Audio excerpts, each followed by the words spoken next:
হরে কৃষ্ণ। রাধে রাধে। সকলকে বলবো ভালো থাকুন এবং সুস্থ থাকুন। আমি গোবিন্দ চরণ স্মরণ করে আবার আজ এসেছি ছোট্ট করে একটি পাঠ আপনাদের কাছে করে শোনাবো বলে। তার আগে আমি হরিনামের ভিক্ষে চাইছি। সকলে একবার দুটি বাহু তুলে বলুন, নিতাই গৌর প্রেমানন্দের হরি হরি বল। হরে কৃষ্ণ কৃষ্ণ কৃষ্ণ হরে হরে, হরে রাম রাম রাম হরে হরে। সকলকেই বলবো ভালো থাকুন। আর এই কৃষ্ণ মহামন্ত্র নাম সবসময় জপ করতে থাকুন।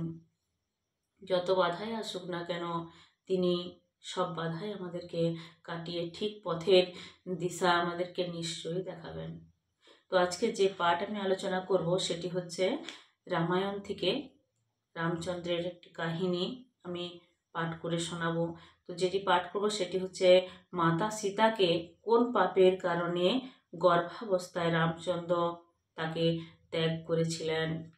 হরে কৃষ্ণ, রাধে রাধে। মন দিয়ে শুনুন, নিশ্চয়ই ভালো লাগবে। যদি ভালো লেগে থাকে চ্যানেলটির পাশে থাকবেন।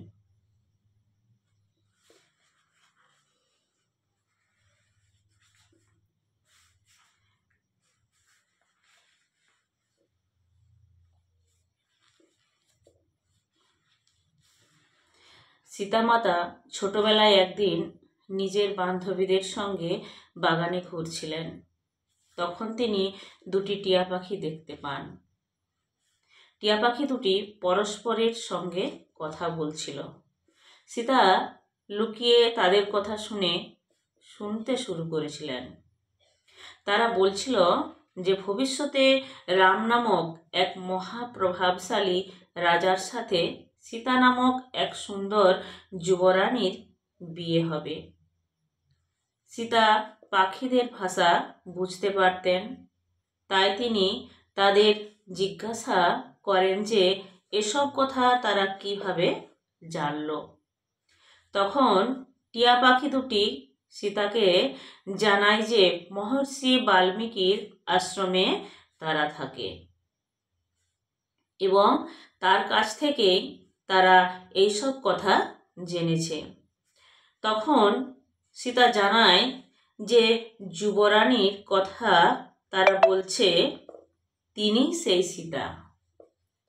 এই কথা শুনে টিয়া পাখি দুটি ভয় পেয়ে উড়ে যেতে চায়, কিন্তু সীতা স্পষ্ট জানিয়ে দেয় যে তিনি তাদের কাছ থেকে আরও কাহিনী শুনতে চান, তাই তিনি তাদের নিজের সঙ্গেই রাখবেন।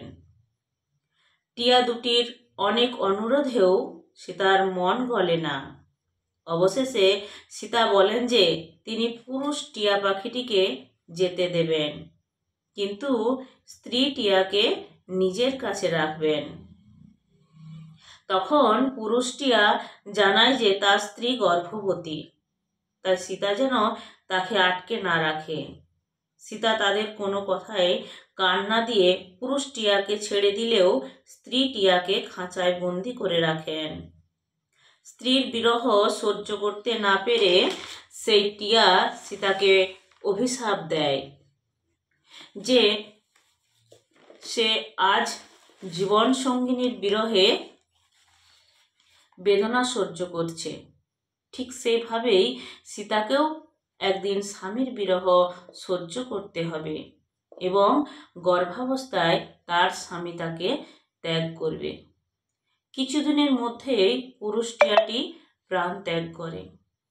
তাই এই অভিশাপের কারণেই লঙ্কা থেকে ফিরে আসার পরেও, মাতা সীতাকে অগ্নি পরীক্ষা দেওয়ার পরেও তাকে বাল্মীকি মুনির আশ্রমে গর্ভাবস্থায় থাকতে হয়েছিল।